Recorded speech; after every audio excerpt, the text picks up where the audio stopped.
Jacob had 12 sons, but Joseph was his favorite. Jacob's other sons hated Joseph. One day, Jacob sent Joseph to check on his brothers, who were tending to the sheep. The brothers saw Joseph coming, and they made a plan to get rid of him. They sold Joseph as a servant to some travelers going to Egypt. Then they convinced Jacob that wild animals had killed his favorite son. Jacob was very sad. Meanwhile, the travelers sold Joseph to an Egyptian officer named Potiphar. The Lord was with Joseph and made him successful at everything he did. Potiphar put Joseph in charge of many things, and Potiphar was happy with him. But Potiphar's wife lied about Joseph, accusing him of doing something he didn't do. Potiphar was angry, and he put Joseph in prison. God was still with Joseph and blessed him, even in prison. God gave Joseph the ability to understand the meaning of dreams. Years passed, and Joseph was forgotten in prison until Pharaoh, the king of Egypt, had 2 dreams. He sent for Joseph. Joseph explained the dreams. Egypt was going to have 7 good years with plenty of food, followed by 7 bad years of no food. Joseph told Pharaoh to save food during the good years to be used during the bad years. Pharaoh realized that God was with Joseph, so he made Joseph second in command in all of Egypt. Joseph stored away food during the good years. Then, during the famine, people came to him to buy grain. One day, Jacob sent 10 of his sons to Egypt to buy grain. The brothers came to Joseph and bowed down. Joseph knew who they were, but they did not recognize him. When Joseph was ready, he told his brothers who he was. "I'm Joseph," he said. "Don't be afraid. God sent me here so I could save your people, a remnant from the famine." Joseph's brothers went home to bring all their family and belongings back to Egypt. Jacob hugged his son Joseph, and they cried. Jacob's family was blessed in Egypt, but Jacob got older and died. Now Joseph's brothers were afraid Joseph would punish them for what they did to him. Joseph said, "You planned evil against me. God planned it for good, to bring about the present result, the survival of many people." Joseph comforted his brothers and spoke kindly to them. God had a plan for Joseph's life. He allowed Joseph to suffer in order to rescue a whole nation. God planned for Jesus to suffer so that many people from all nations would be saved.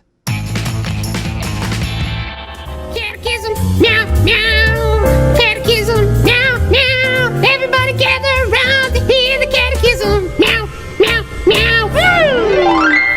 Hey everybody, it's me, Kevin the Cat, and we're here to talk about the catechism.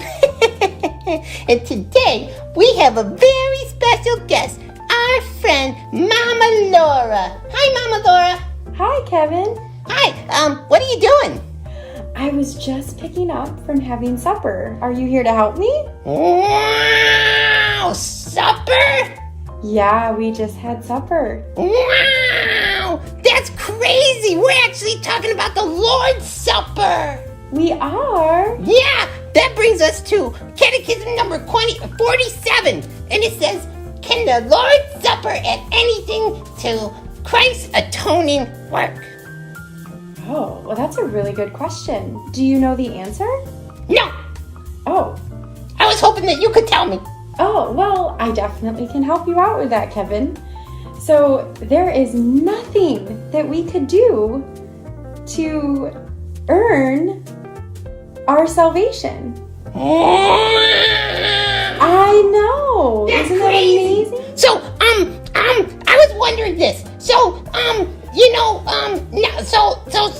that I'm saved, Marty, Marty the Mouse? Marty the Mouse. Yeah. No, yeah. Okay, so, Marty the Mouse, he loves to steal my Meow Mix. So, does that mean that the next time that I see him, I can just give him a nice little punch in the nose? Kevin, no. That would not be very kind. But you said that it doesn't lose my salvation.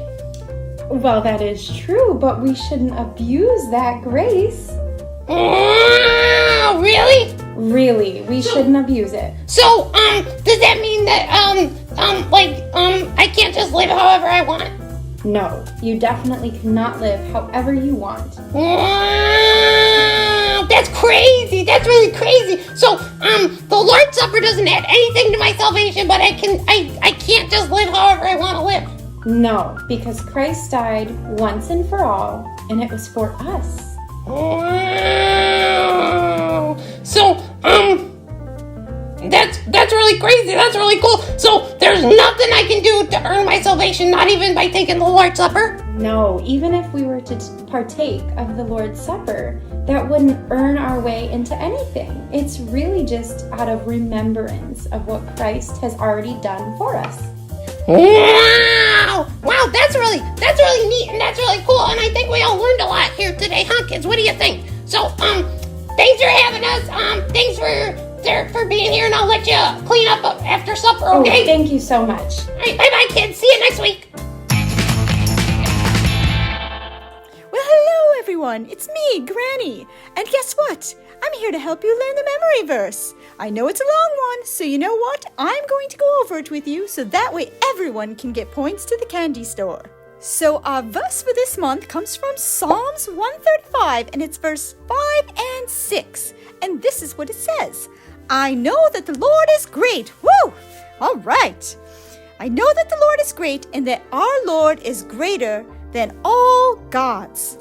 The Lord does whatever pleases him. In the heavens and the earth and in the seas and all their depths. Oh! Did someone say the sea? I live in the sea. Why wasn't I invited to this episode? George, you frightened me. Oh, sorry. I get that a lot. I don't know why. How many times do I have to tell you? You can't sneak up on people. You're always telling me stuff I can't do.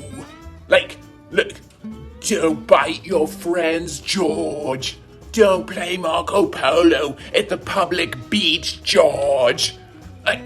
You don't let me do anything fun, ever. Hold on. I feel something coming on.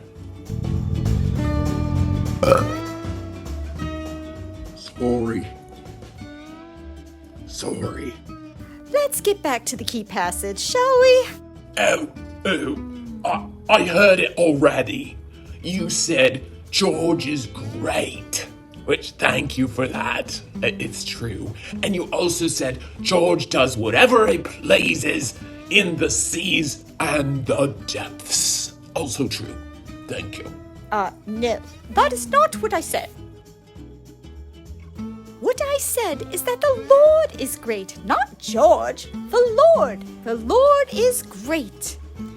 The Lord is greater than all gods. The Lord does whatever pleases him, in the heavens and on the earth, in the seas and all depths. I like the part about the sea, even though it's not about me actually. George, maybe you can help us so the kids can learn the passage. Do I get points to the candy store? Oh, of course. Oh, goody. I'm saving up for some Swedish fish. Delicious. Okay, here's what we'll do. I'll say the first part, and you say the second part. Okay, George? Got it. I know that the Lord is great. The Lord is greater than all gods. Oh, I know this part. The Lord does whatever pleases him in the heavens and on the earth, in the seas and in the depths. Very good, George. Thank you. So, wait a minute. So all those kids right there, those kids, they can all get candy just for saying this verse? Yes, that's right, George. As long as they learn their verse and say it to the small group leader. What are you waiting for? There's candy just for saying the verse. Get on with it. Hey, I might get a cow tail. Do you have the rest of the cow? Because I'll have that too.